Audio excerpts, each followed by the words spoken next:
how would you like to have Cedric Gibbons nude on your mantelpiece? It's not Stanley Gibbons, the philatelist. No! He's a Hollywood figure, remarkable Hollywood figure, Cedric Gibbons. He was the premier art director stroke production designer of Hollywood for MGM. And in 1928, he was asked to design something. What might that have been? No. The Oscar. Thank you. Oh. The Oscar. And not only did he design it, he won 11 of them. He was nominated for 36 and won 11. Almost all Oscars, as you know, were won by Walt Disney, who won how many? 109. 26. 20, yeah. And Cedric Gibbons won 11, and all the rest went to Emma Thompson. Oh, look, she is. Lovely winning smile. Do you remember which one that was? Sense and Sensibility or Howard's Way? Howard's End. Howard's Way. I nearly said Howard's Way. That interesting boat script I wrote. But you were nominated for 3 others. Yes. Do you remember what they were? Remains of the Day, In the Name of the Father. Best Supporting Actress. And you were also nominated for Sense and Sensibility as Best Supporting Actress. I forgot. I can remember all the GCSEs I did. I would definitely remember every Oscar nomination. I think when, like, the rest of my brain had melted, I fed through a tube, those 5 names of films would still come out. I made an Oscar. I actually made a genuine Oscar. I went to the factory in Chicago where they were made. Is it a mould, like a jelly mould? Well, there is a mould, but it's pure metal Britannium. Or do you have to hew it? Yeah. Well, you buff it. If you have to, a damn good buffing. If you have to hew it, I mean, I'm not being rude, but if I was winning an Oscar this year, I'd say, can I have one of the ones made by the professional? That one with Stephen Fry pulls that. I was well supervised. What makes up more than 70% of the internet? Ooh. It's my personal collection, isn't it? Of what? Of gentlemen's special interest literature. I think we know what you're talking about. Well, if you're going to be like that... No, it's just quite surprising. They did a survey on behalf of the American Civil Liberties Union, who were very annoyed about some legislation that Bush was trying to push through, which they thought somewhat prohibitive of personal liberty, and they discovered that less than 1% of the internet is pornography. Less than 1%. Of all email traffic, 85, in fact, up to 89%, is spam. It's as simple as that. Trying to sell you Xanax and penis enlargement. Exactly. Soft Cialis, whatever that is. The annoying thing about those, I get loads of them, most of them from my girlfriend, but it's the ones from my mum that really hurt. Oh. Yay! Oh. Yes, a recent study has established that the World Wide Web is less than 1% pornography. On the other hand, 89% of all emails are spam, which is good news if you're looking for cheap pills or you want to increase your extremities. In 1955, what nuclear-powered device did Alex Lewitt predict would be a reality within 10 years? TV remote. No, but as daft, really. Hover boots. Hover Yeah, like that is the invention that everybody always says. Will there be... My son has said to me, Dad, will there be hover boots when I'm grown up? Like, that is the height of scientific and technological advancement. And Ben now is going to talk for a little while about... the possibility just how possible it is. Hover gloves, I'd it's like. Not hover gloves.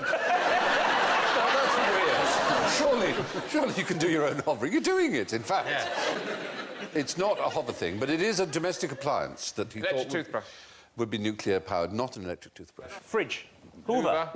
Yes, electric vacuum cleaner. Vacuum cleaner, Nuclear vacuum He cleaner. honestly thought in 1955 that within 10 years there'd be a nuclear-powered They had one. vacuum cleaners in America in the 19th century, and they were huge, and they had to go on the back of a cart drawn by horses. I remember seeing that on a programme called QI. Yeah.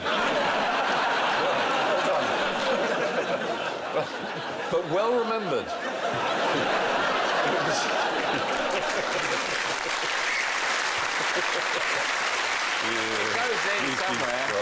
It really does, yeah.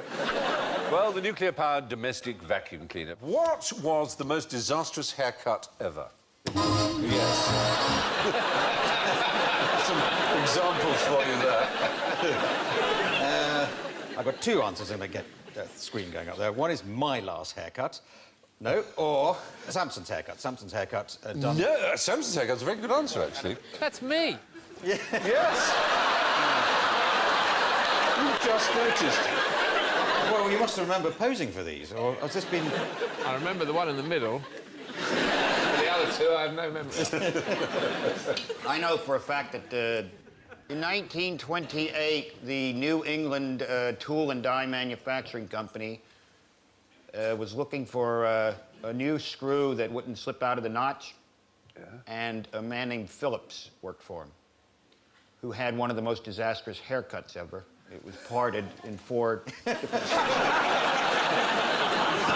That would be an example of a disastrous haircut that went good. This one, well, I mean, of course, there are many candidates, and Samson is one, but do you know anything about Louis VII of France?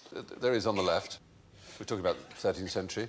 His queen became queen of a more famous king to us, being British. Aquitaine. She was Eleanor of Aquitaine, Yeah, absolutely long right. hair, yes. The point is, Louis VII was very religious, and the monks got to him, and he cut that hair off. He looks rather good there, but apparently he cut all his hair off, and she was furious at it. Oh, right. So cross that eventually she divorced him. I mean, there are other things too, probably, but the hair is mentioned by historians as He one also of the cut things... his cock off. Maybe, I don't know, his mother may have sold her... Has your mother sold a mangle? Maybe that had happened, yeah. I divorce you. But the consequences of the divorce were enormous, because she then went over, she was incredibly rich, she took her kingdoms with her, married Henry II, and it began the 100 Years' War. Yes. So essentially it was the haircut that began a 100 Years' War. Yeah, but that's just something you say in polite company. Like when you telling people you're breaking up with your partner, you go, yeah, well, I ain't like what he did with his hair, so I left. You can't really say about the king, he keep farting in bed.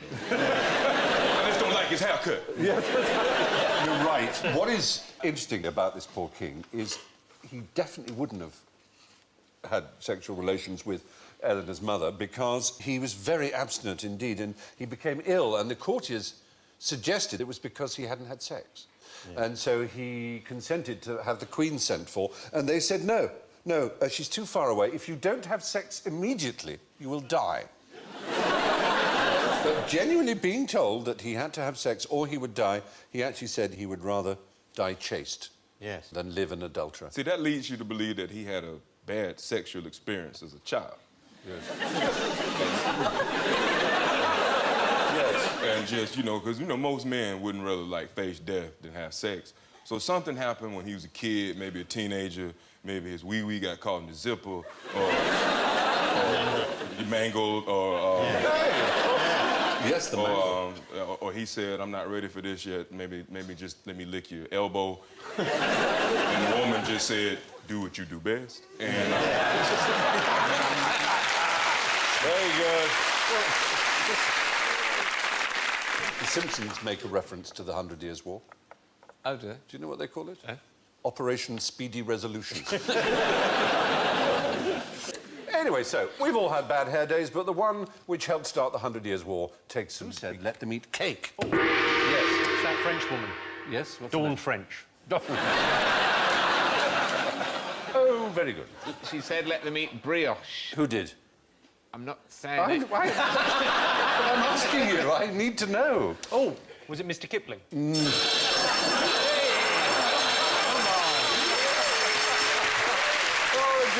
Jimmy. Oh, no. Marie Osmond. Marie Osmond. Kirsten Dunst. No. Kirsten Dunst in that shocking film. It's the worst film ever made since Revolution with Al Pacino. Did it involve cakes? Oh, a Marie Antoinette film. Yes. Oh, was it? So would you say what? Yes. Who said it? What you said. Marie Antoinette. Wait, why are you keeping on saying Marie Antoinette? Because I wanted that to happen. No, Marie Antoinette didn't say it, or if she did say it, she was quoting it. She was born in 1755, as every schoolboy knows, and the phrase was seen in print in 1760, and Jean-Jacques Rousseau claims to have seen it in 1740. So it's an old thing. It's this idea that it was Marie Antoinette is not true. I think it's unfair. You want to hear the whole conversation. Yeah. They haven't got any bread. Let them eat cake. They haven't got any cake either. Oh, I understand this is a problem. Yes. I'll in some way talk to the ministers about it. We'll see what we can do. That might well have been the accusation that one grand lady or another committed this particular gaffe was in circulation at least 15 years before Marie Antoinette was born. What kind of birds used to go out with Viking sailors? Turkeys, chickens, No. geese, swans. Birds that we didn't have here till they To arrived. help them find their way Yes. through the fog. Not through the fog, no. It was to discover new lands, which the Vikings like to do. What would be the purpose of it? How useful would a bird be? It's really cunning. It was one that would go up high and see further than you could see. Yes, A talking bird. Either that, or imagine a bird that couldn't land on the water, couldn't swim. So when it saw land, it would head towards land and you'd follow it. But if there was no land... It would drown. No, it would get back in the ship. Because it would go, oh, nowhere for me to go but the ship. So you take a bird, it's got to be a non-migratory bird, one that doesn't usually fly over the water, that can't land in the water.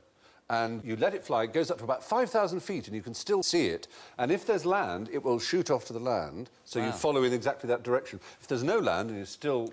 you know, right in the middle of the ocean, it would just come back down again, and then you carry on sailing. Clever, isn't it? Yeah. Is it a budgie? It's not a budgie. What a pity. It's actually a... Noah used Is it a gander? Oh, it's Not a dove. No, before the dove, if you remember in the Bible, he used a... Hunters, helpers. Very good! I was going to say that. The audience. I was going to say that right at the start. Oh, there it is. There's A raven. The yeah, a raven. Someone Can't in the audience. land on the water. So the religious maniac in the audience got it right. No, I'm only joking. He was indeed, of course. Noah used that first. Of course, yeah. Isn't that a cunning thing to do? And there was a particular Viking, whose name was Floxy. Is he the one with the pink shit? Well, there was no... Hang on, I got his name a bit wrong. Very long ears. There was a group of them. They were called Faxi, Thorolf, Herjolf and Flocky. And Flocky is, to this day, apparently, Vilgedarsen. He's known to this day as Raven Flocky because he discovered, at least for the Vikings, he discovered Iceland that way by sending a raven. Now, in which direction Yeah, do but what if the rockets... raven was going... Sorry. What if the ravens are sat in a studio now making their own show going... And it was the first raven that ingeniously used humans... I like the way your mind to works. transport us, you know what I mean? It's the Johnny, they wouldn't say that. They wouldn't say that. They go, think these things through. Nevermore, I believe they There's could nothing say. worse than a half-baked idea. No, don't put it, the poor thing. Can you tell me what they're saying here? But they did actually... It's not going to turn out to be some myth that they never did smoke signals. No, indeed, you might have I expected it, but in fact it's quite genuine. It's considered probably the first language of North America was smoke signals what and hand makes that signals different? I don't see the subtleties of it from just a bit of smoke. All you need to have is a bit of smoke and then not smoke. Do you see what I mean? If you left it alone, you'd get a column of smoke. But what they do is do puffs of smoke by having animal skins, not blankets, oddly enough. I know one used to think it was blankets, I think. Yeah. But animal skins that you take away. And they can create immensely complicated, even V-shapes and things like that, using the blankets. Is this the same thing they do at the Vatican with the Pope? Or is it just... Not is that a more simple language? Very simple, that, isn't it? It's just white smoke. It's either white or black. Right. Yes. They used to add wet straw to make it black if they couldn't find a... Black is what, for an African Pope? It's for not being able to... They have to tell the populace assembled in St Peter's Square whether or not they've come to a decision. Since they banned smoking in the Vatican, quite a lot of people hang out the window for a fag and it causes all sorts of trouble. Can you imagine Catholic priests hanging out for a fag? It seems so unlikely.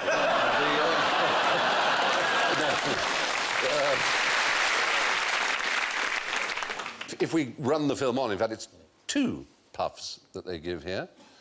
That's how. How. And 2 puffs means all's well, apparently. Yes. It means everything's OK. Looks more like a question mark there, doesn't it?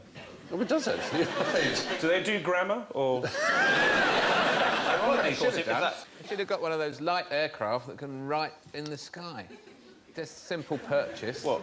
Free drink? A word like that. You see that there ahead of you. They got good, didn't they? They did. See, with the one before, I don't know if we can go back to it, but the one before, yes, we can. With that one there, which you say means all's well. But of course, I mean, that could so easily be the aftermath of this Indian's home going up in flames. They'd look over the hill and they go, do you think that's our place? No, it says all's well. They just carry on their way. You're right, it is confusing. But we used to do this with these signal bonfires, didn't we? They went across the country. Absolutely But again, the same beacons, the same problem there. It might be, oh, look, there's an invasion, or it could just be the Great Fire of London's happening and bring water. Oh, yeah, if you accidentally set that to your beacon, that would be a disaster. Yeah. Was that before or after email? It's close. Yeah. They were spamming, though. You'd get endless streams. Do you want a bigger cock? What about... Is that how you get a bigger cock? Slapping it around like that? I think with me it would have the opposite effect, to be honest. I think it into my shell. I think you find it works for a while. Why did Shorty Longbottom have a pink Spitfire? Who? Ooh, It was puffed. It was, say again? Puffed. Puffed. It was puffed out, yes. Oh, it was exhausted from its exertions. Oh, I see. Thank God for that. I was worried for a moment that we'd strayed into territory that just wasn't quite right somehow. Actually, it was a pretty new one. It was a very light one. It was a very special one. Did he take Hindus out on a weekend? You know, when the war slowed down? Yeah, it got dull. Some lass with an L plate on. Did he get her in the back and take her around town? What were the female members of the RAF? What were they called? Wrens. Wafts. Wafts. They were And how would you know yes, because I was one. Oh, we I seem was to be in your one, territory yes. again. Yeah, well, I joined the Women's Royal Air Force and I went to Singapore and Germany and I had a very nice time. Excellent. That's very good to know. You should do recruiting. You should. Actually, I've always been looking for the recruiting sergeant with the bread knife, as a matter of fact, because he said to me, what do you like doing? And I said, drawing. And he put me in a drawing office, you know, which was all maths and technical drawing and that, and I couldn't do it. What a bad man. Evil. They did that to me at school. They said, what do you want to do? I said, maths. They put me in a maths class. No. Can you believe that? Oh, that's not good enough. Well, I was obviously built for dancing. Just outrageous. Was your drawing anything to do with aerial photographs? That sort of thing, yes, that sort of thing. And I answer. can give you a little bit of inside info here. Go on. If you are studying aerial photography and you see a photograph which contains a cricket pitch and you happen to know the focal length of the camera, you can calculate the scale. I thought you were going to say calculate the score then. Because you know a cricket pitch is 22 yards, therefore... Yeah. But obviously, presumably, when the Spitfire's flying over Germany, the Germans are the kind of utter swine who won't play cricket. So it was tricky if you didn't have a cricket pitch on the photograph. Right. But suppose in the early days of the war you wanted to send an aeroplane over to take photographs. Is some sort of disguise? Camouflage? Camouflage is the right answer. Pink skies or pink... Yeah, actually, first they made it blue, and that stood out. And there it is. Shorty Longbottom's pink Spitfire. But if it did get spotted when it was taking pictures, wouldn't the other planes just naturally flirt with it? You'd think this would be the big pilots disadvantage. would abandon the dogfighting skills and just go, hello. Came back from the dam busters thing, pregnant. Well, it certainly shows you've got to love your country to be prepared to go up in one of those. But when it's a cloudy day, the sky has a sort of pink tinge to it when it's cloudy. Tone, doesn't it? Yeah. Or alternatively, if you wanted to camouflage your aircraft, you could paint it as a ship. Yes. It was at that point that Ayres was asked to leave the route. Yes. Exactly. The whole of Germany turned into that bloke from the Love and Hardy films. Throwing booze away. Exactly. And is Stephen, I must point out, I can't hear anything you say. So I'm just... You're welcome to stay like that or take it off. If the show's going well, let me keep talking. Yeah, okay. Well, there we are. Reconnaissance Spitfires were painted pink to match the clouds. What did Count Victor Lustig do to the Eiffel Tower? He sold it to someone. Oh, Alan, you're on fire tonight. I'm on fire. I'm a salamander. You are on fire. You are a salamander. He did indeed sell it. Congratulations. Many points. I'm on fire. It's quite a good salamander. They do that foot thing. They probably do. Cooling foot. Cooling foot. A salamander is amongst us. So he sold the Eiffel Tower? To a gullible tourist or something? Well, actually, in this case, it was scrap metal dealers. He claimed that he had the single right given to him by the Ministry of Posts and Telegraphy to the sale, and that he could personally decide who would get the scrap metal rights. And he told this to 2 scrap metal dealers. And they both realised that, as he was a French official, he could be bribed. And so they paid him a large bribe for the rights to it. He told them that it was going to be pulled down and that he had the rights to dispose of it. It was never a permanent thing, was it? They put it up for wasn't, like, exactly. a couple of years. So it was quite a convincing It's like that big wheel on the South Bank. That was meant to be up for 2 years, and they went, do you know what, I like it, let's keep it. They were fairground people, the new Labour, when they came in. They went, what we need is a Millennium Dome and a big Ferris wheel. Come on, if you want to go faster, you've got to scream louder. And there's loads of pregnant teenagers knocking on number 10. Go, where are you? You've moved on. There was a great former actor from Glasgow called Arthur Ferguson. He sold Nelson's column, Lions included, to an American tourist for £6,000.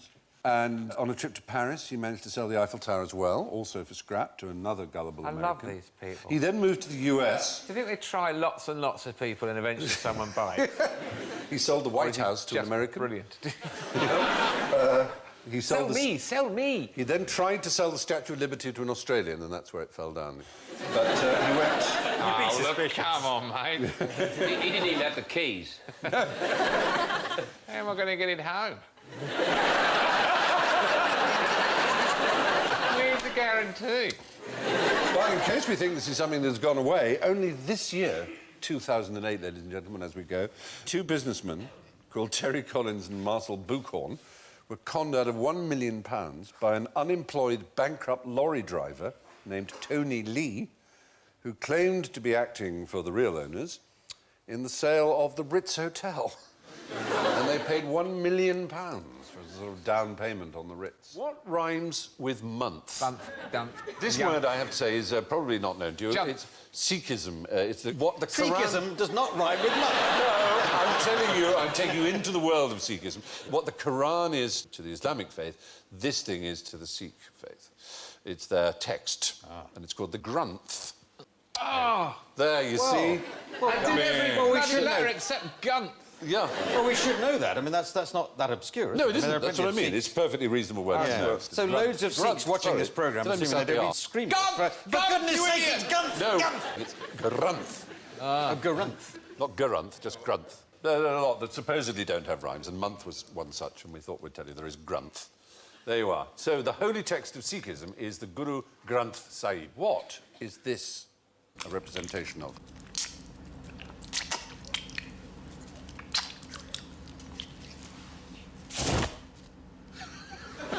It's Roy Chubby Brown eating a hobnob. It's Gladstone eating an ice cream and then being beamed up by the Martians. It's giving birth. Oh, yes. Brilliant. Brilliant. That's exactly what it is. It's a lamb being born. God. In fact, this is a sound effect. We can actually see the sound being made.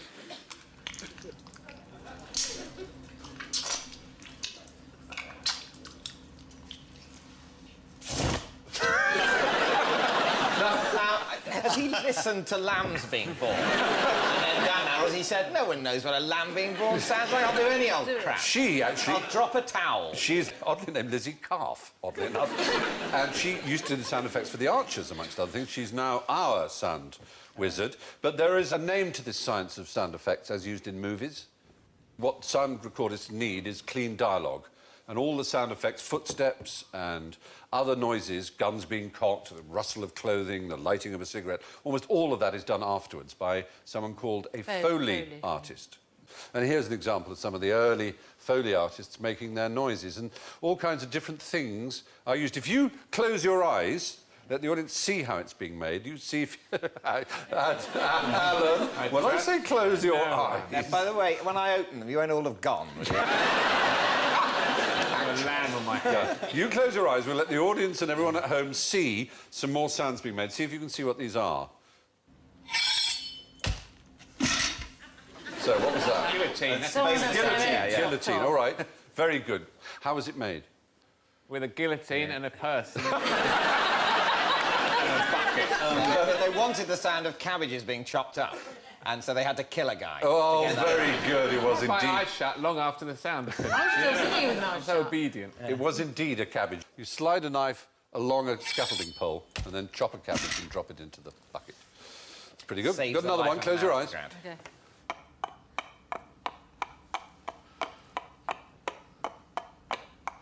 And what was that? Someone pretending So to be a horse horse. clapping. I mean, that sounds exactly like some coconut shell. Coconut That's a shell. two-legged horse. Yeah. Wearing some awkward shoes. There you are. Here they are. That's it. No, You've all done. it's a horse clapping. Don't you think it sounds like a horse? It does sound like a horse. You've seen it many times in films without knowing that it was coconuts. If you see the visual thing, then it works. Another one. At the all right. same time. Close your eyes. Yeah. What do you think this sound is? It's fire. It's a fire, isn't Yes, it? fire. Exactly. They use this for fire, ripping through straw and things like that. On all good, that one. Now, here's a good one. This is weird, this, because you see it and you think, no, bollocks. It's a piece of paper coming out of an envelope, right?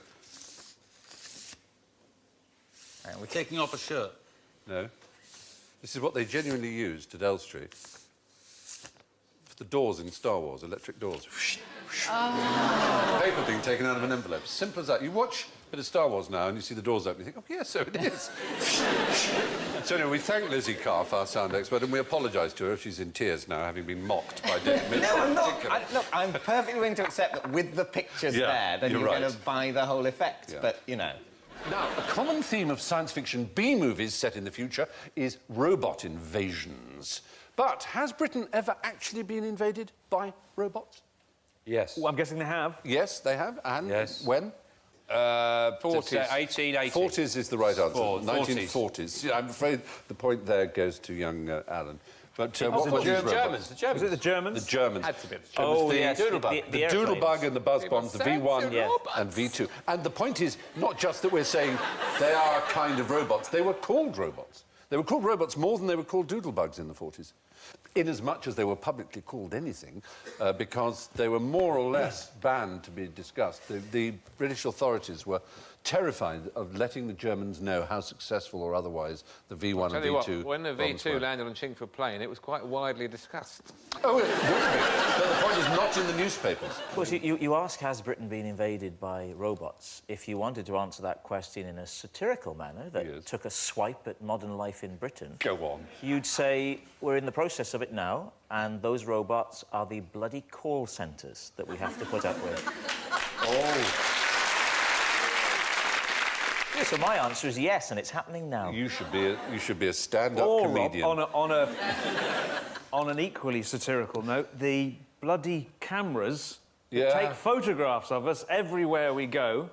Yeah. And more cameras now in this send country us electronically pictures of our summonses cars. and fines. More cameras than any other time and any other country in Europe, and yet we can't catch anybody who kills somebody. Why is nobody ever murdered in front of a camera? A couple of mad old men moaning about the state of Britain. I agree with you. I like you. I like you. I like you. I like you. I listen to you. It's like listening to me. Yeah. I like your attitude. Yeah. They're going to fuse into one horrifying Rob Miller. This is like a sort of Siamese twin.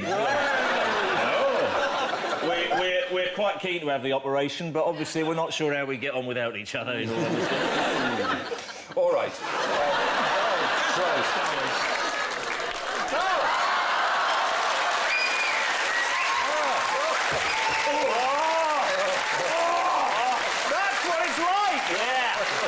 I can see the attraction. Now I know why my wife married me. Yeah. That was good. God damn! Just horrible. Have you heard this before? In the green room about half an hour. Tom and Jerry. You might have heard it in Tom and Jerry, actually. You might well. It's a sound effect scream that has been library stocked and is used repeatedly. Johnny, I'm going to have to give you points. This is right. It's been used in, it's estimated, about 140 movies, including every Indiana Jones movie, every Star Wars movie. It's been used in... Likely Lads. Madagascar, Planet of the Apes, Lord of the Rings, only two of the Lord of the Rings trilogy, not all three, oddly enough. Toy Story. How disappointed they were. I don't know. We're going to have to go elsewhere for the third. Reservoir Dogs. It's in Batman Returns, Poltergeist. Just use it for a joke, then. Have we got to use that scream? You're kind of right. It was used as a stock scream, and a guy called Ben Burt, who was a young, up-and-coming sound effects editor, heard it in lots of films, and he is now a very successful sound editor, and he and his friends make it a point, whenever they sound edit a film, to put this scream in somewhere. Hence, it is in all kinds of movies. On YouTube, someone has compiled 23 different films with the scream, showing the scream in it. We can't show it because we'd have to pay all kinds of money, but I wish we could.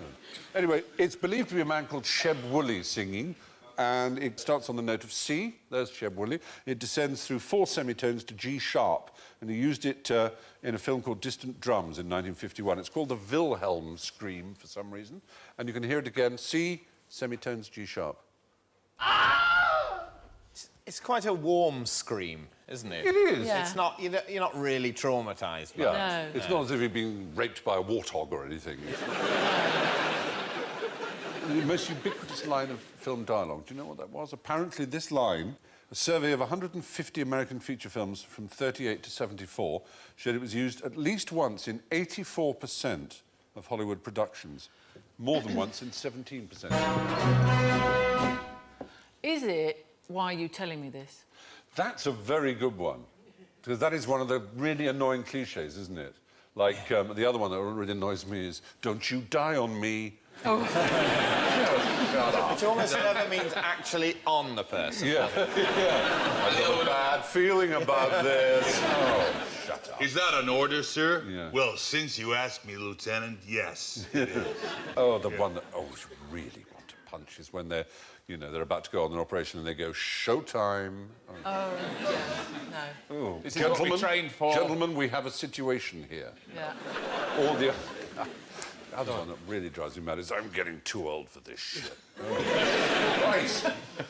Christ. Anyway, apparently the line is, let's get out of here. Oh, yeah. Anyway, what you heard was the Wilhelm scream, the most ubiquitous sound effect. What did they call the man who won the Battle of Hastings? Harold. Ah, no, they called him. And he lost, didn't he? Yes. What did they call the man who won? William the Conqueror. William the Conqueror. No, we call him William the Conqueror. What did they call him in the day? Normandy, I think. William le Conqueror.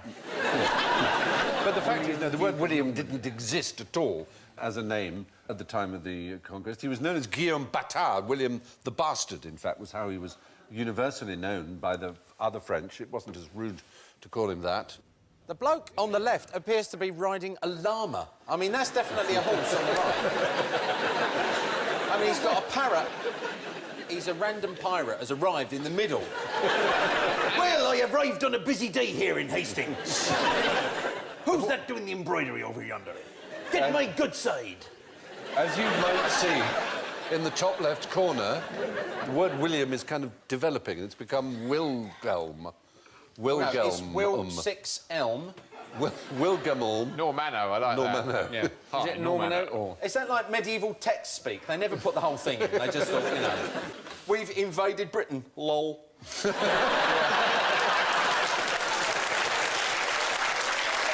OMG.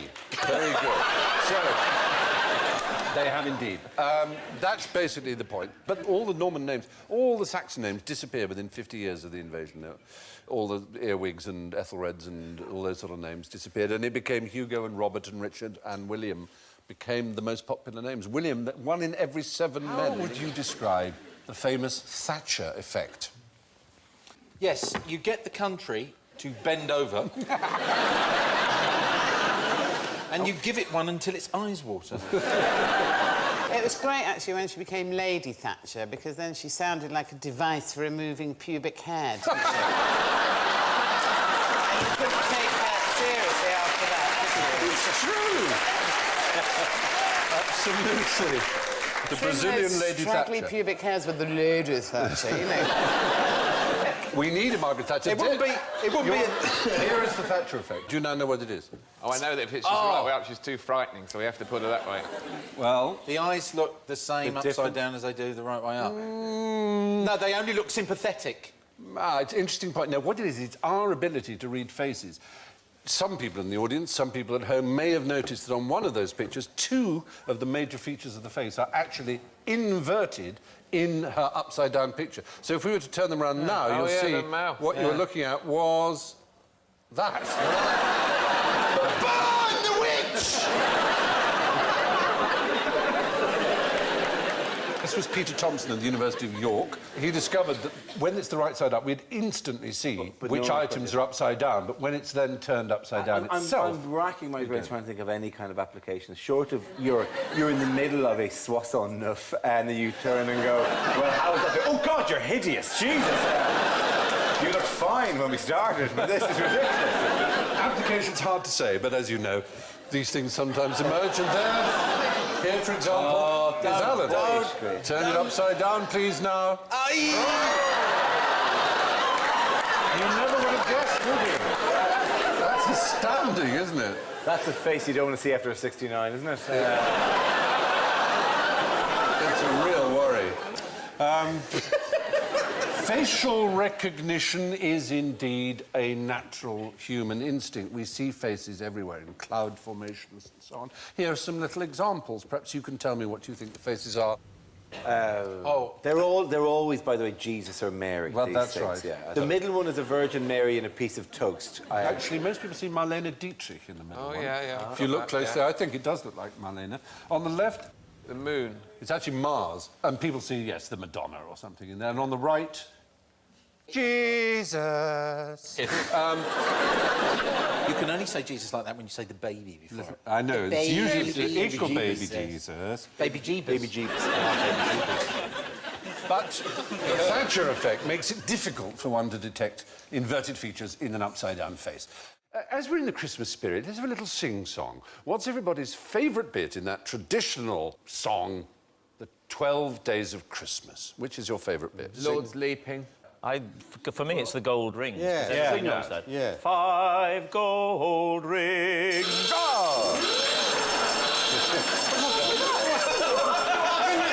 that be wrong if you're asked what his favourite... He's leading the witness. I asked what his... I asked what his favourite bit was in the traditional English song, and it's not traditional, it's a recent addition. There's a man called Austin who wrote that arrangement in which it went 5 gold rings, and that bit alone is copyright and belongs to Naval, and you pay for. All right, so we've just blown the BBC's budget. The whole BBC. It's a bit like Happy Birthday to You. You can't sing or whatever in films, or at least if you do, you have to pay enormous royalties because the lyrics are still not in public domain. I was told at school that it was code. It was supposed to be an aide-memoire to something. Yeah. I don't know what. Well, there are these games you can play that are like, in my trunk I'm going to pack, and the first person says a pair of swimming trunks, and the second one has a pair of swimming trunks and a book. So it's that thing, it's a memory thing. There's a version I play called Christopher Biggins Has Up His Bottom Tonight, and you have to remember the person. You go, Christopher Biggins has up his bottom tonight, and you go, Arnold Schwarzenegger, and the next person says, Christopher Biggins has up his bottom tonight, Arnold Schwarzenegger, and it has to begin with the last letter of Schwarzenegger. And... Rodney Bewes. Rodney Bewes, exactly. Christopher Biggins has up his bottom tonight, Arnold Schwarzenegger, Rodney Bewes, and then the next person goes, Christopher Biggins has his bottom tonight... Steve Davis, the snooker player. Brilliant! And you go on until you can't remember, and you get a huge Simon list. Sharma. You usually find that Christopher... Anthony Andrews. Christopher is astoundingly accommodating. That's the great thing about the game. And it goes on. It's a fun party game. I can't recommend it. Is this why he was made King of the Jungle? This particular skill? Well, the fact is, the song 12 Days of Christmas is a traditional, non-copyright song, with the exception of 5 gold rings, which was added by Frederick Austin and is owned by Naval and Company Limited. Describe the scandal of Mrs. Pankhurst and the rhubarb jam. Pankhurst, she was a now suffragettes and jam. We don't say suffragettes anymore, we say favours the flatter shoe. Did she make her own jam? Pankhurst's own rhubarb jam? Well, no, but actually in the 19th century and the early part of the 20th century, there was an enormous industry involved around making fake jams, would you believe? Fake jams? Fake jam. There was a particular kind of jam that was very popular but rather expensive for ordinary people, and so fake versions of it were produced, and it was a particular fruit jam. Strawberry. Raspberry. Raspberry is the answer. Raspberry was very popular, very, very popular, but rather expensive. So instead people used rhubarb was your best shot. The worst shot was sweetened turnips. And, as Marcus said under his breath there, I caught it, yes, they did put wooden pips in, not real pips, but fake pips. Lovely wood. In order to make it look more like... And, this is why it gets so weird, so prevalent was this habit of making false raspberry jam out of sweetened turnips and rhubarb and adding the wood bits, that there was a trade of making little wooden pips. And it was sweated labour that Mrs. Sylvia Pankhurst, one of the leading women's movement people who, you know, fought for votes for women and rights for women and so on, that she made an enormous fuss about this and indeed opened her own jam factory during the First World War, selling real jam instead of this. It does sound like a euphemism for something else. Yeah, she's opened her jam factory.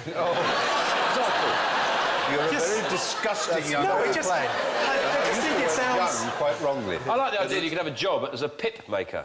Yeah, I know, that's exactly what a pip maker. 5 years apprenticeship. Making pips. Start having the great big pips like that, where they're smaller and smaller. And being very badly paid at it. Anyway, presumably they got away with it if it lasted that long, so it must have been raspberry-ish. I guess. It was sugary, it was sweet and it was red. What do they call jam in America? Jello. Jam. Jello. No, they don't. Jelly. Jelly. I want some jam. Jelly. Put some jam on my pancakes. Jelly. They call it jelly.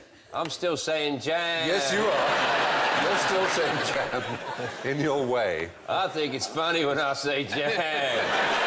They mix it with peanut butter as well. Peanut butter and jelly sandwiches. Got an interesting fact about peanut butter. Tell me. You know, when they make those commercials using chimps... Like for tea and things, For tea and stuff. So what they do is they get a little bit of peanut butter and they put it on the top of the yes, roof of their mouth for the monkeys, and a little bit... They go... And that is also how they make Hollyoaks. Very good. Very good indeed. So it's done. So, there we have it. The pips in fake raspberry jam, often made from rhubarb, with little bits of wood processed by sweatshop female labour. What's the worst thing you can do if you're a fire eater? Well, there are vegetarian restaurants, aren't there, where you can't get meat. Yeah. So if you're a fire vegetarian restaurants, I think. Yes. Qualify. Nothing wrong with that sentence so far. There are vegetarian restaurants where you can't get meat.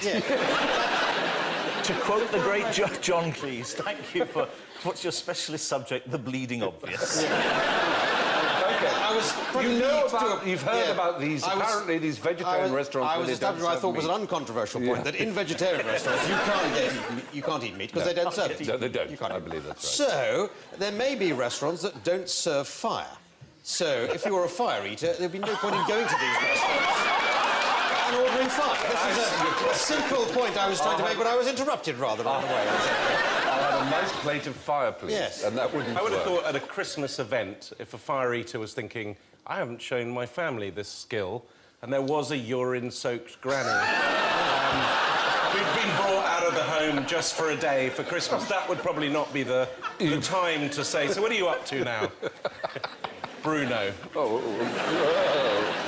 Well, basically, I mean, I don't know if you know much about fire eating. There isn't really much to know. What you see is what they do. It really is as bad as it looks. I mean, they mostly have mouths filled with blisters and ulcers. It's a very unpleasant thing to do. Do you eat the fire? They hurt themselves. Basically, what you shouldn't do is breathe in. They have this condition, fire eater's lung, which is obviously, as you can imagine, an absolutely horrific condition.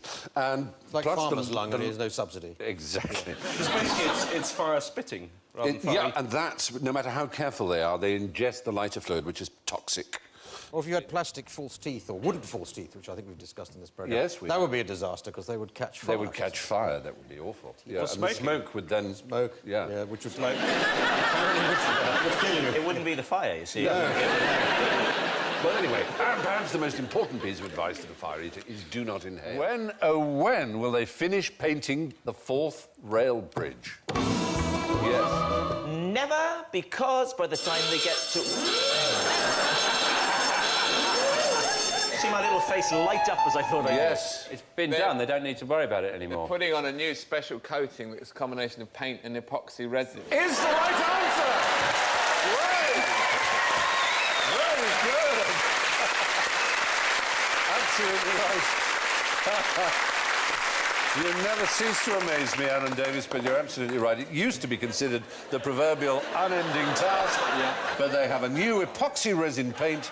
It's been developed. It will last 25, possibly even 40 years. 40 years. You've just come back from that big industrial paints conference, haven't you? You were just out there, just seeing what was going on. Followed You a lot of it on the world. web as well. So. Thanks to a clever new paint, they'll actually finish painting the 4th rail bridge in the year 2000. James Bond's job? He was a secret agent. Is that what you want? Yeah. No, in the British Secret Service, an agent is an informant to what Bond was, which was an intelligence officer.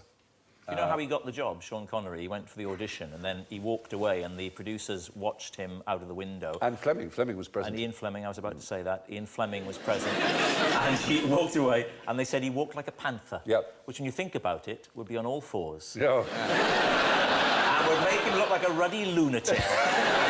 Not the sort of man you want botching up the schedule on an expensive film. Oh, look at him, he's doing it again. Sean, please, get up. There are no chestnuts down there, Sean, baby. But, no, he does have a fabulously lithe walk, didn't he? What's the difference between your walk and your gait? Is it the same thing? Not exactly, is it? The gait is the sort of... Picture the angle, it's the signature of your walk. You can recognise someone by their gait. Can your gait be when you're stood They can be still. I recognise Herb, I heard gait. Yeah.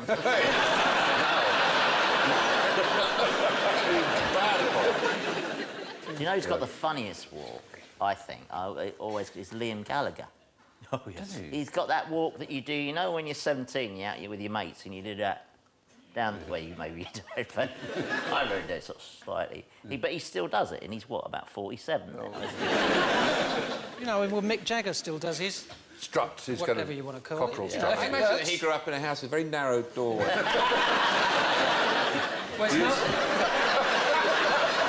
Noel Gallagher's house was all French windows. Yeah. They had it all knocked through. But Mick had a lot of those funny little half-opening doors. Excellent.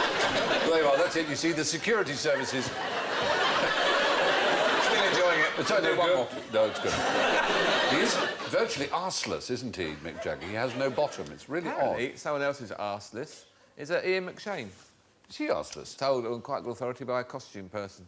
It came up in conversation. Someone was saying, "Oh, Deadwood's very good. Have you seen Deadwood?" And someone just went, "No bum." Well, he must have. Mechanically, he must have something. He folds himself. He's got an anus. I'm sure he's got an anus. They have to... all right, yeah. No buttocks. It's fascinating. That's the point. Flat.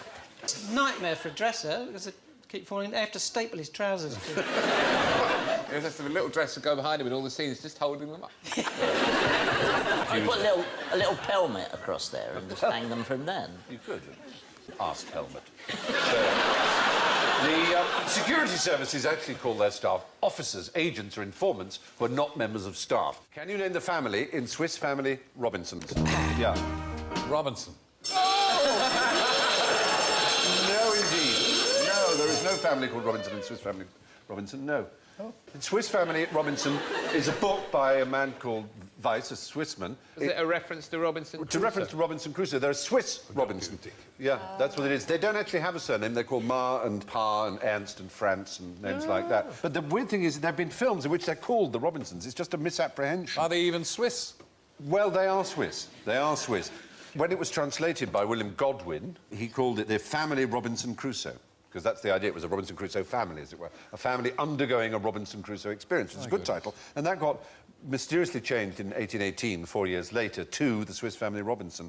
A third of all the film and TV adaptations have them as being called Robinson. I think they need a better title altogether. Yeah. Basically, it's just like a sort of shortening of the pitch. It is, isn't it? Swiss family like Robinson Crusoe. It's a Swiss family meets Robinson Crusoe. Exactly. The two most entertaining things we can think of, Robinson Crusoe and a Swiss family. This is dynamite. As long as we can come up with a good title. Now to a question of fragrance. Why did the East German secret police steal people's underwear? Beside the seaside. So that they could say to them, "You may now go. You are no longer under a vest." Oh, I say, that's very good. It's not bad, is it? It's very impressive. It's a sort of play on words. It almost is. You get an accent in there. There's something for everyone, really. Excellent. Did they want to see how frightened people were of them? That would certainly reveal that. What do you remember what they were called? Stasi. The Stasi, yep. Was it to see if people were in contact with the West?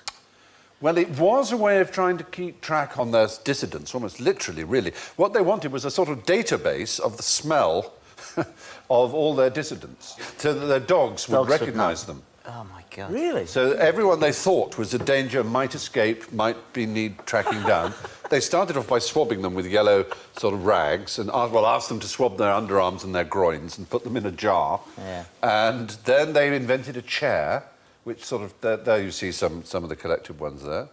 And then they invented a sort of chair that would collect the sweaty bits and the only people in the Stasi, surely, that would want that job would be the major pervs, wouldn't they? I mean, seriously. When they go for the interview, so what do you think you could bring to the Stasi? I'd like very much to be the guy that goes out and swabs all the dissidents under their arms. I'm thinking I would enjoy this ever so much. And they did it for years. I mean, it is most peculiar. It does sound like a new perfume range, though, doesn't it? Dissidents from Calvin Klein. It does! Dissidents. Oh, that's brilliant. And we know where a huge store of dissident smells lives. And in fact, the very day the wall came down, the jolly revellers burst into the east and broke into the Stasi headquarters. And they found these jars and jars and jars and boxes and boxes and boxes. And it became underwear afterwards, because, tiring of doing this, they actually would raid dissidents' houses and, amongst other things, would take away their underwear for their smell collection. But the odd thing is, there's something very German about this, because only last year, the unified German government started doing the same thing with suspects, with people they thought would be violent, anti-G8, anti-globalism protesters. They started collecting their smells. I mean, we locked them up for 42 days. They Thank you. What is the worst thing to eat for tooth decay? Crystal meth. There is some truth. Certainly, crystal meth addicts have appalling teeth. Have you seen the ad for crystal meth? No. It doesn't make me want to do it. Ad against it, surely. Oh, is it? That explains I think it. so. No, that makes perfect sense, because I looked at it and went, who's buying that? It's horrible. The fact they sell it in vials. Yeah. The worst thing you could do would be to eat.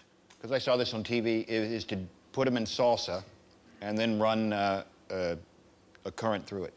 That must be bad, I grant you. So I broke out of jail in Mexico. It took him 6 years. He just kept wiping salsa on the bars. Oh, my And eventually, after 6 years, the acid broke down the steel. Oh.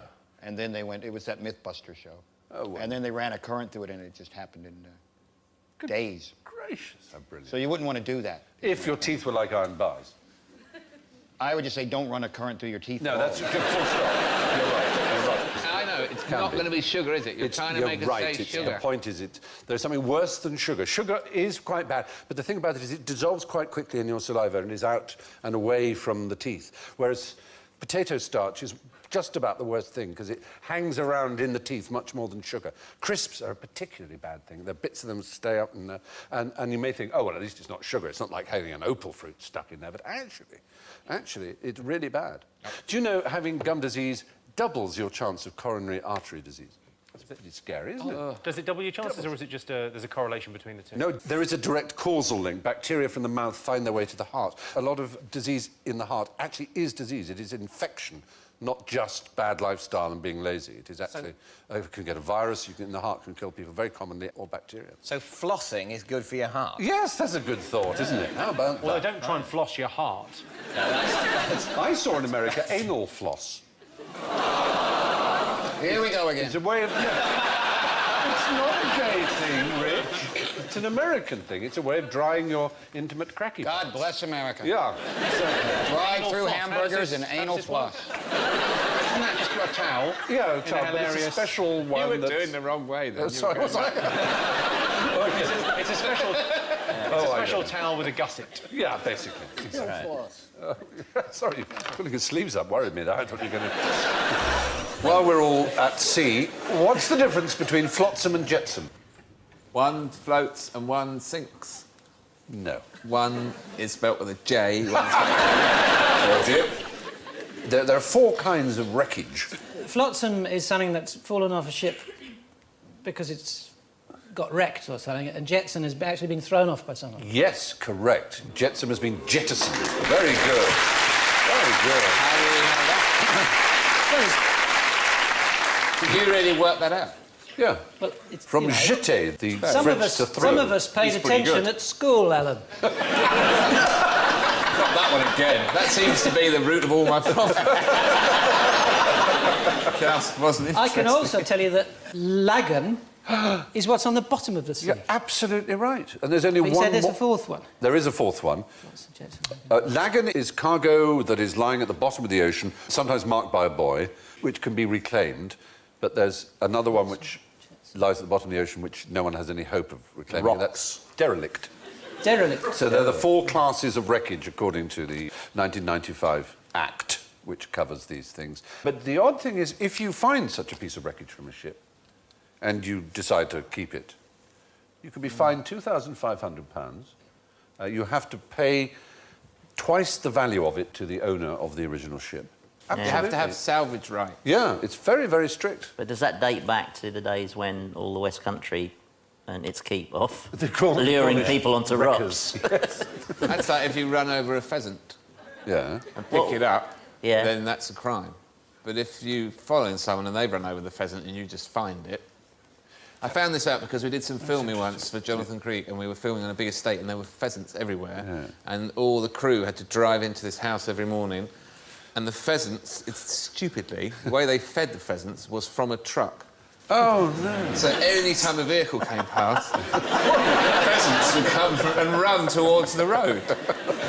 And on about the 4th morning, Billy, the best boy, had just had enough of slowing down for every pheasant. And did about 6 of them. And then the people behind picked them up. Why do you think it is, then, when you're in Australia, you see so many dead kangaroos at the side of the road, when in the outback there is lots of other space? Why would they be at the roadside? Because water gathers on the road surface and they come to drink there. That's interesting. It's certainly not... No, that's good. I've seen it. Did you want that not to be an answer? No, I knew the answer, and I was hoping you were going to say, I don't know, and I was going to say the answer. Thanks for that. Tell me all what your buzzer noises are. Jimmy first. What's that noise? A camera, like a light. It's Yeah? That's a phone. Is it not? Is it not? It's a bird that can mimic sounds, and it learned how to do the camera shutter. So what sort of bird would that be? A Kodak bird. It's not that. It's from Australia? Oh, the kookaburra. No. Sheila. No. The audience knows. Say again loudly. Liar! They're all shouting liar at you. You've robbed my point. You get 1, the audience gets 5.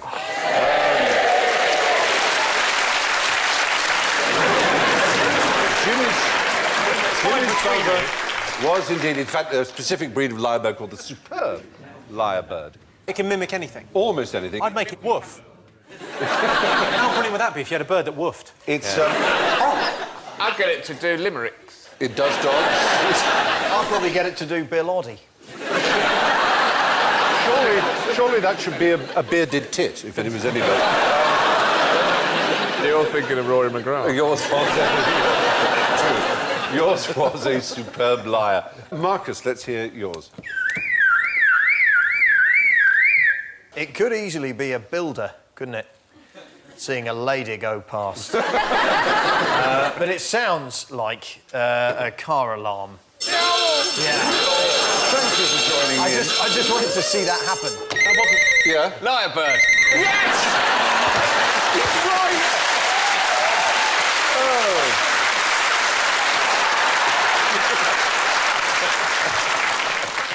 Oh. And here it is, making that noise. It's lyre, incidentally, L-Y-R-E, not... I knew that. Not... I've got a point if I'd said that.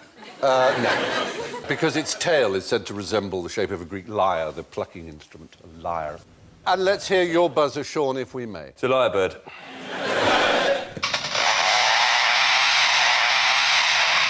Well, I don't know what it's mimicking. It's doing a saw, It's doing logging. It's mimicking logging. It is indeed doing a chainsaw. Is it a lyrebird? It's a lyrebird. You seem to have got the hang of this. It's very annoying. Really. So, Alan... The thing about... That's a lyrebird. No!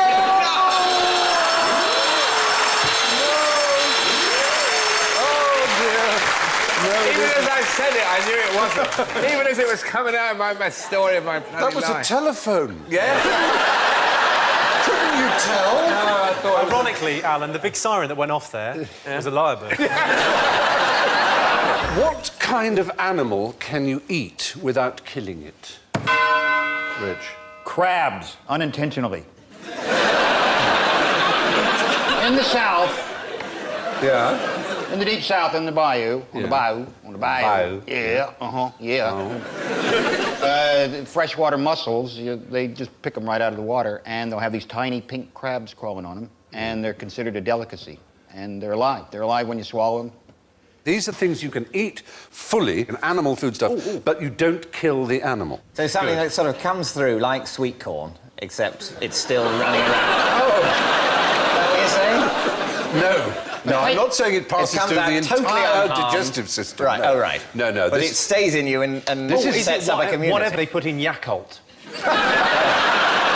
Well, they whitter on about that, don't yes, they? bifidus digestivum. How? Or L. Casei How immunitas. stupid do they think we are? Don't you know these things? I'm so Well, that's, I impressed. spend a lot of time watching television, and listening to the new made-up science is very entertaining. I love the made-up science where they go, do you want to buy a tiny pot of off milk? Yes! And they say it's always such a good deal. Just try it for 9 weeks, and then if you don't feel better, then give up. Because actually, if everyone tries it for 9 weeks, we're in the money. No, because, I mean, actually, in a sense, you're probably right about bacteria, which would possibly pass through us and all the way and not be killed. But this is actually a delicacy.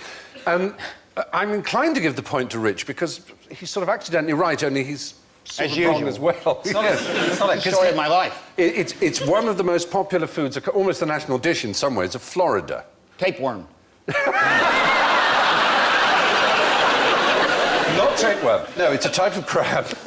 It's a stone crab.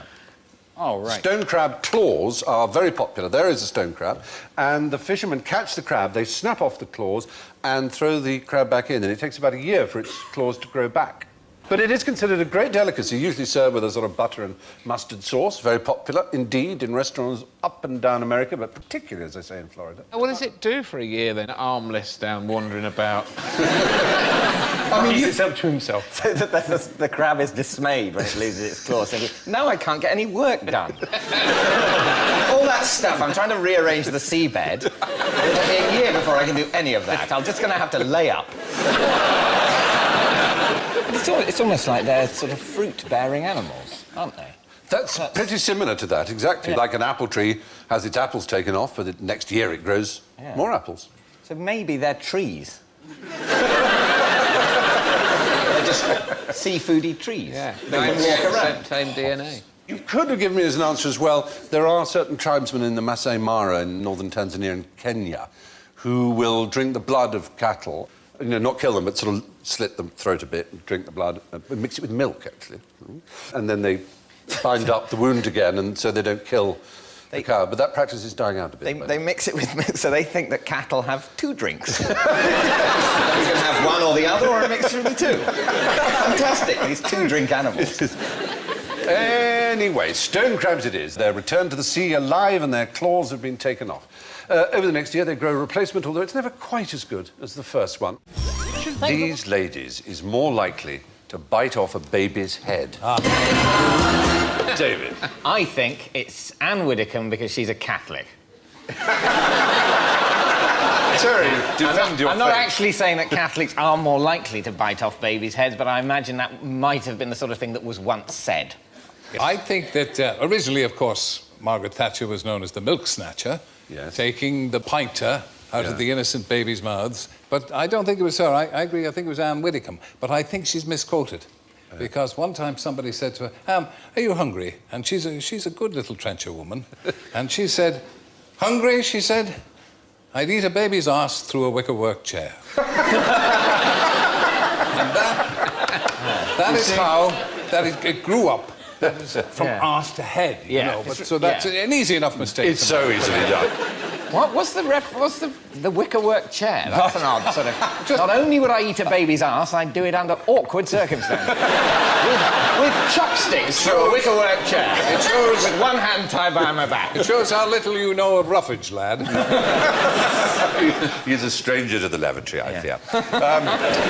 No, the reason that we have these two women... I think I know. Yes, tell. I think it's something to do with jelly babies. Oh, my dear, you're so completely right. Because women who have had children will basically take a jelly baby and will check it for nappy rash and cradle cap and attempt to get it into a good school before eating it. And then women who haven't had children will obviously can enjoy the benefits of jelly babies, knowing that they can give them back at the end of the day when they've had enough. Ronnie, it is about jelly babies, but... The odd thing about the research is that it's mothers who've had children who bite off the heads. And women who don't. So lots of points for knowing it was about jelly babies. It's an extraordinary mentality, isn't it, that you actually inquire into which part of the jelly baby you bite off first. No, it does seem strange. Well, a lot of universities are short of funding. So they have to investigate stupid things. Come on, boys. Of course. And I'll have a black one if I may. There you are. This morning I get a whole bowl to myself. 3 million of these are eaten every week, you know. No. What's the powdery substance? Cocaine and DNA. Enjoy it. The powder, of course, is starch, so you get the jelly out of the mould. That's what the powder is for. Can you guess what these flags mean and what the letters stand for? A, B, C, D, E. That's O, actually, and it means overboard. Oh, right. It's not just to generally express interest in something another ship has said. You know. They say something, they go... Also, if someone's fallen overboard, is there really time to put a flag up and... There's a bit of a lack of urgency. No, never mind. The flag box. Oh, God, I can never find the one I want. It's drowned by now. Overboard! And the next one is... I think that's actually N, which means no. So that after the one before is, oh, no. I've spilt something on these trousers. Oh, no. We've got a third one. That's a pyramid reflected in a lake. Oh, no, it's a rather sweet one. It's F, actually, and it means I'm disabled. Communicate with me. That's a rather patronising view of the disabled, though. That they have to have a flag to be communicated. I was going to speak to him, but the little fella didn't have a flag, so I didn't bother. They only wave the flag if they want you to talk to them. Yes. Is there a flag we can use to say, does he take sugar? Oh, heavens. Well, there you are. You've found a whole new use. I think it's magnificent. The science of flag communication. It's more or less fallen as it is used these days, obviously, but they used it most famously when? What's the kind of famous signal that was sent in The Battle of Trafalgar. 1805, exactly. And what was that? Do you remember? Well, it's commonly quoted as England expects every man shall do his duty, but Yeah. they reckon that was a slight mistranslation. It said something slightly different. Well, actually, Nelson instructed his signal master to say, Nelson confides that every man shall do his duty. Confide meant in those days has faith in the fact that, as it were. And neither Nelson nor confide were flags. There was no flag for them. But there was one for England and there was one for expects. So it became England expects that every man shall do his duty, yeah. Why couldn't they do Nelson? If there's a flag for N and a flag for E and a flag... You could have done it letter by letter, obviously, you can do that. They'd been shot by the French before they finished. But it's lucky they had flags for do their duty.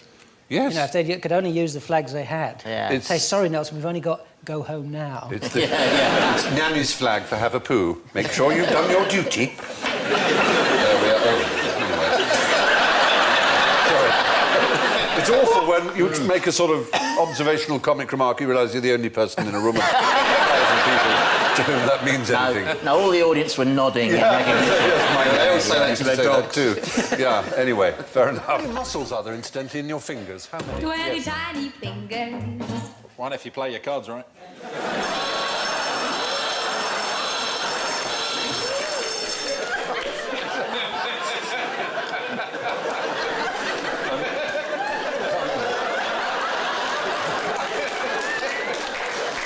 Look at you. Oh, this is dreadful, boy. I'm not going to pay any attention to you now. I'll put the pencil in.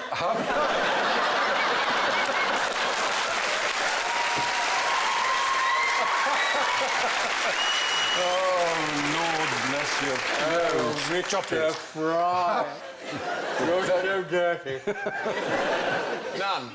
None is the right answer, thank you. There are no muscles in your fingers. Only tendons. The muscles are in the hand and in the forearm that control your fingers. In fact, a way of showing, if you do a sort of spidery thing and then pull in your middle finger like that, do that.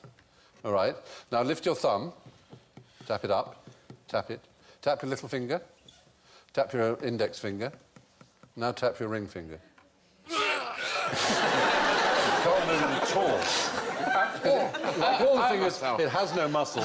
Oh, all it is, but it has a shared tendon with the middle finger, so it can't even move at all. That hurt there. Yeah, it's weird, isn't it? There you have a picture of the musculature of the hand and arm, and you can see there are no muscles there in the fingers. Take my onions off. You can take your onions off. And that's slightly restricting Montet. Yeah. Then, of course you must. It's matet, it's feminine, -5.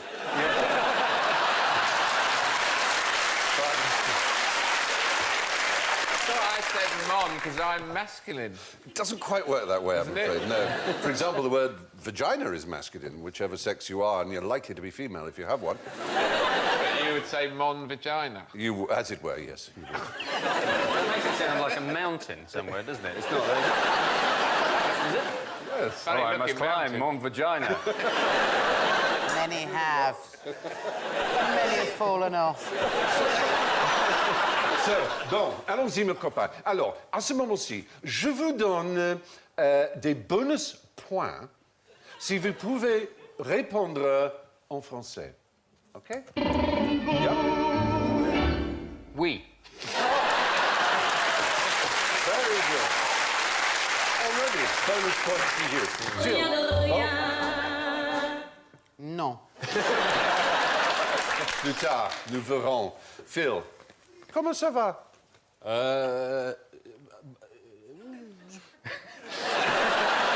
was French. That is fluent. Joe, voulez-vous coucher avec moi ce soir? Pardon me. Not asked. Excellent. 4 points. Anna, donne-moi un mot, s'il vous plaît. Mot pour un mammifère marin qui ne peut avaler aucun plus grand qu'un pamplemousse.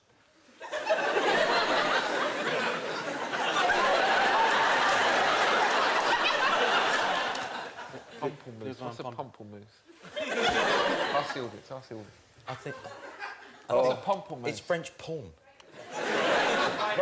Grapefruit. Grapefruit. Do I? See, Alan, for the last 6 years, you have yearned for the answer to a question to be, and it never has been. The blue whale. And that is the answer! Oh. I asked you, in my broken French, to name a marine mammal that couldn't swallow anything bigger than a grapefruit. Right. And that is a blue whale. Yeah. Oh, you could have had such pleasure and joy. What does my buttonhole tell you about me? Yay. That you're a closet heterosexual. How dare you? I'm sorry. It tells us that you are what you are. You are your own special creation.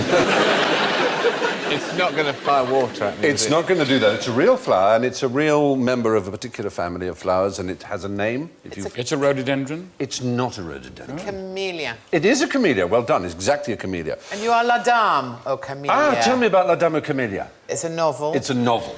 Yeah. And It's about a lady. Do you know what this meant? Who liked camellias. Do you know... Yeah. It's good. Yeah, it's that... But there is a thing about the red camellia that is very extraordinary, unbelievably shocking to mid-19th century France. Periods. You're so right.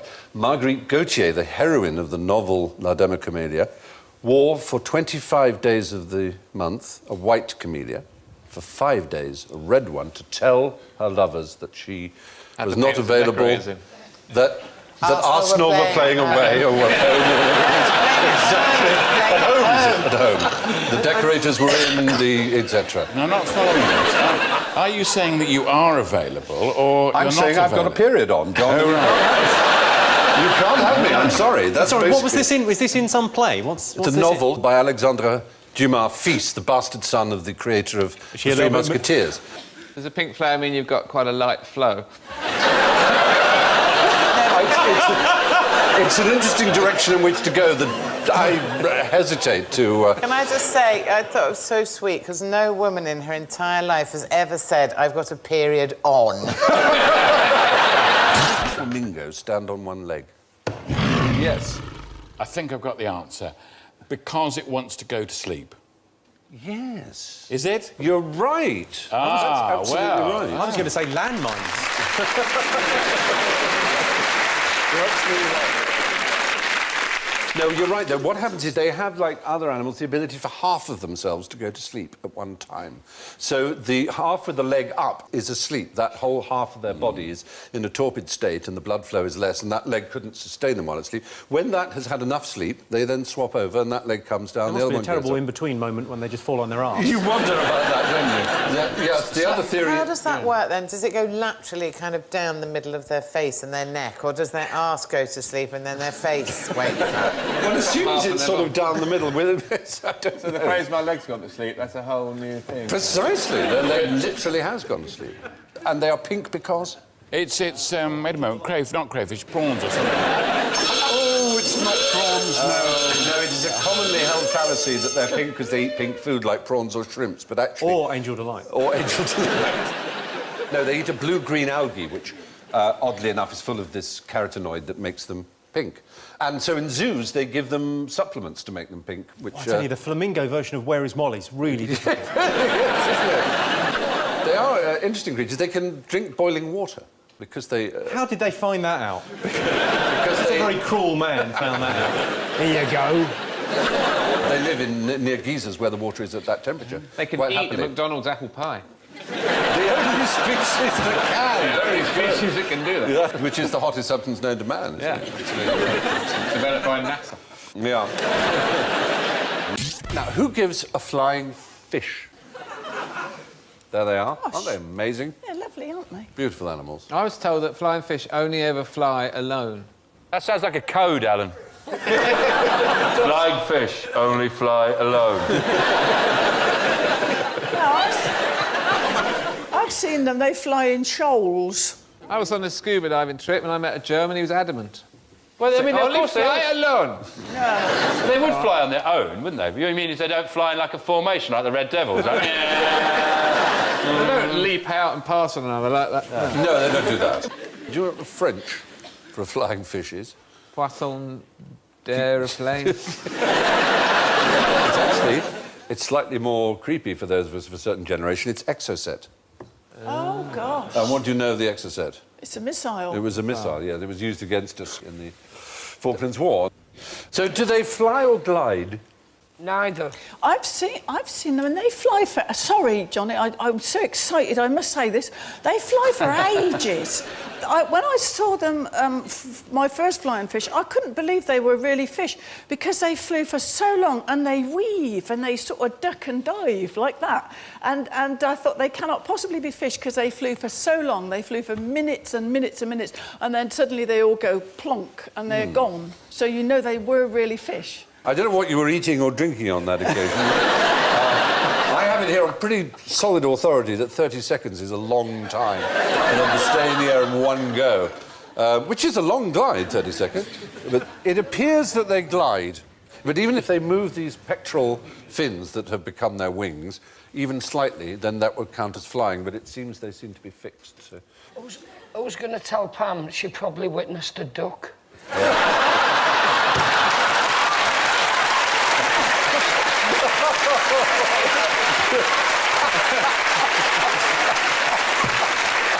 wasn't a duck. Well, I heard what he said. It wasn't a duck. It was not a duck at all. No. Is that what he said? He meant it. Yeah, my sister breeds ducks, so I know the difference between a duck and a flying fish. It just looks to me like you keep telling me to F off. You, duck, fish. I didn't realise you'd noticed. That kind of language, pal. I'm glad my ears are cut off. Apparently, the people who most love them are the people of Tao, which is an island off Taiwan, where it's their staple diet. Do they taste nice, then? I guess it's hard to catch, I'd have thought. Exactly. Do you use a 12 bore or a net?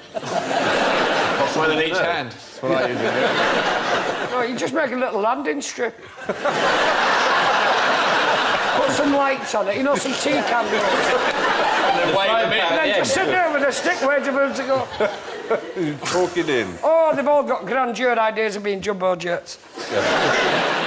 Outrageous item of clothing got the Duke of Wellington thrown out of a club. Yes. I'm going to suggest he wore his Wellington boots in the club. So I knew that would be because I just love it.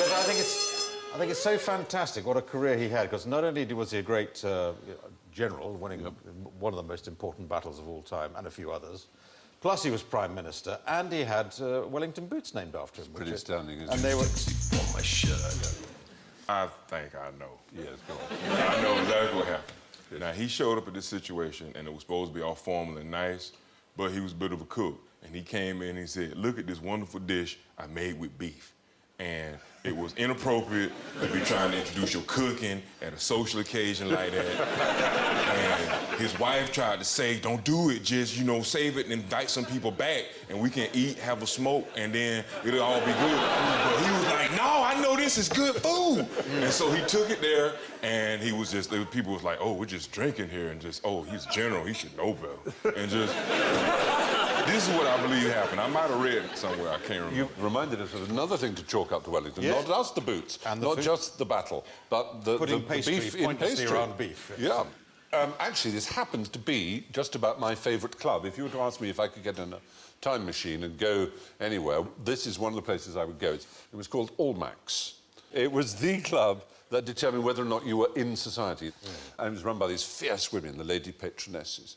And it didn't matter who you were. If you didn't get a voucher from them, you couldn't enter Almack's. So we're looking for an item of clothing that Wellington turned up in. Yeah, because what must a properly attired gentleman in the evening, what should he wear? A hat. He'd have that, but what would he have down here? Hot pants. Close in as much as... breeches. Knee breeches. Yeah. Knee breeches. And Wellington wore... long trousers. Trousers! Trousers. He a wore trousers. Yeah. He wore trousers. And so he was... he said, I won the Peninsular War, for goodness sake. I can wear any trousers I like. You'd think. Or did they make him roll them up? That's my catchphrase. I can come in any trousers I like. Sorry. That's... it's... Sorry. I do apologise. Yeah, I sure enjoyed that long, winding story so we could get to that. That was...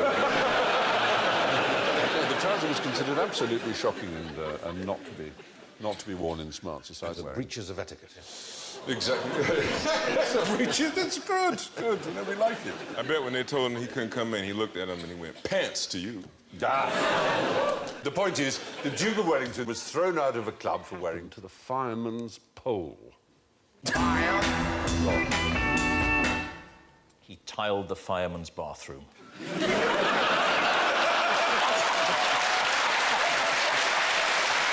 Very good.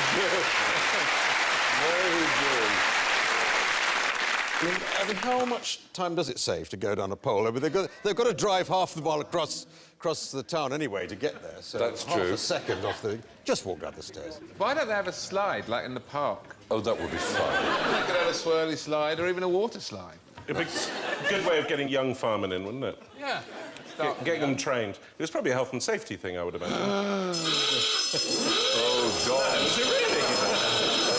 No, you see... Safety gone mad. That's the new political correctness gone mad. Yeah, there was a series of stories in the newspapers that, like, essentially just to make things up in order to get us all angry in the morning. They claimed that, you know, firemen's poles were being taken out because health and safety... And it's just... It's the whole reason. I mean, most new fire stations are built on one floor, so they don't arise. Yeah. But in all ones where they exist, they're there. And if they build one with 2 floors, they get their poles. But surely that's the main reason you become a fireman, isn't it? Yeah. You go down the pole. It's not like I want to be a fireman so that I might die in a fire. Yes. It's I want to go down the pole and maybe one night I'll bring a special friend back and show her the pole and...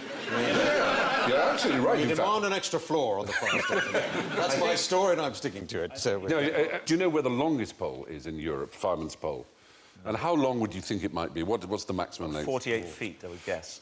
64 no, feet. 40 foot, actually. There's a 40-footer in Birmingham, and it's the biggest in Europe. That's the limit, is it? There may be a bigger one in America, terrifying. I believe.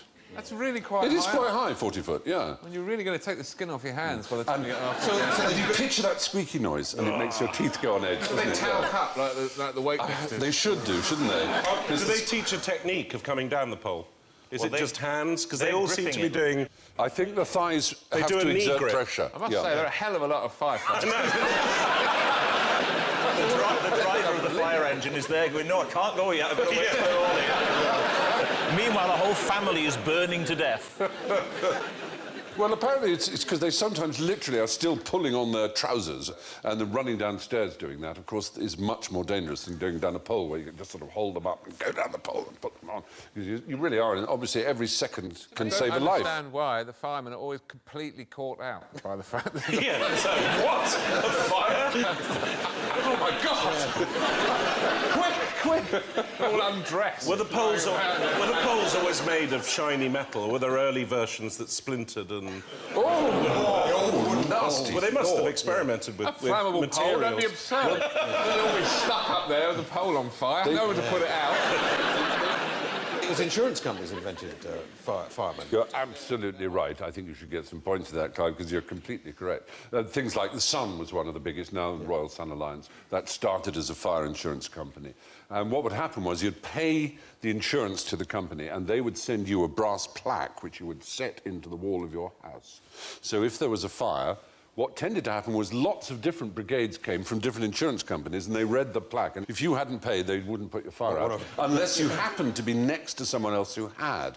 Because, you know, if you got a fire, the chances are the fire would spread to them. I think that's one of the worst things I can imagine is your house is on fire and they turn up and won't put it out. I know. Can you imagine that? That would make me annoyed. Would they stay and kind of roast marshmallows, or would they just drive straight off? They'd stand there with the hose going, Or sort of saying... Or they just stand there with water pouring out the other way. Sort of saying, since we're here, if you paid for the next time, we might as well collect now. Think again with your premium. It's not the fire that kills people. I don't know if you're aware of this. Fire doesn't kill people? No. Well, it does, Clive, of course. You're not going to tie me up in legalese here. I'm not going to get all heated up, which is what you want to happen. I'm not going to stay very calm. Yes. He didn't say fire doesn't kill people. He said it's not the fire that kills people. Your lordship, your lordship is absolutely right. But I was just exploring the notion that fire wasn't in some way not deadly. It's not the fire that kills the people. It's a byproduct of the fire. And I wonder if any of you know what that byproduct is. Is it flame? Is it the slinky? It's not the No, Slinky Stephen, that but was it's a a good wild try. guess. Clive, you were right. Smoke. It's the smoke. And what happens is, smoke doesn't burn you, so I know what you're thinking. Well, how on earth could... No. What smoke does, and this is where it gets interesting, it chokes you. And if we choke, what can't we do? Breathe. We can't breathe. No. We can't breathe. And if we can't breathe, what do, Dom? We die. We die. Yes. What do newborn babies like best? Well, as a mother of a newborn, I'd like to say crying. Crying. The thing is about babies crying is you just think, what have you got to cry about? You haven't got any financial problems, you've got no relationship problems, you're not haunted by mistakes that you've made in the past. Do you know what I mean? We should be crying on an hourly basis. You don't have to get out of bed to go for a poo. No, everything's provided for you. Lie back. Yeah. You don't have to poo, you're squirt, you're adored. Make the most of it. What is your problem? Make the most of it, because you'll look back at this and it'll be the happiest days of your life. Maybe they're stressed about all the stuff they've got ahead of them. Yes. Maybe they can pick up on the stress of all the adults, sort of going, oh my God, this is a nightmare. I mean, it's OK now, but this is going to get worse before it gets better. One day, if I'm not careful, they're going to say I'm not allowed to shit in my bed anymore. They'll dress it up as growing up or something, but in fact, it's the first stage of a long surrender. Never stop soiling yourself. Not if you've got better. If you've got an ounce of self-respect, keep soiling yourself. Someone told me that 90% of the attention you garner in your life, you receive under the age of 3. It's a thought, isn't it? Not for us who are on television, surely. Surely not us.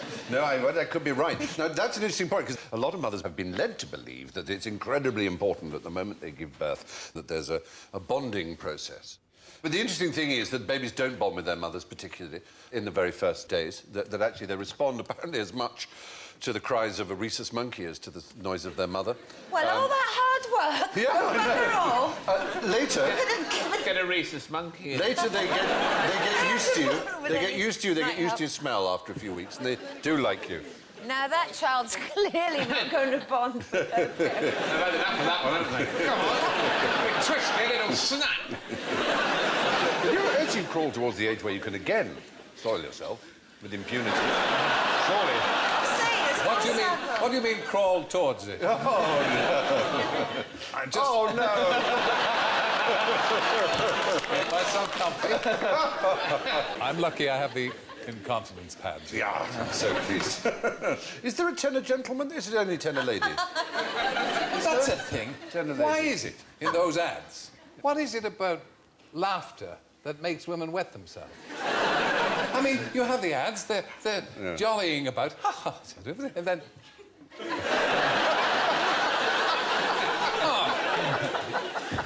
It is odd. I like it when babies soil. My nephew, when he soiled himself, he put his hands on the high chair like that.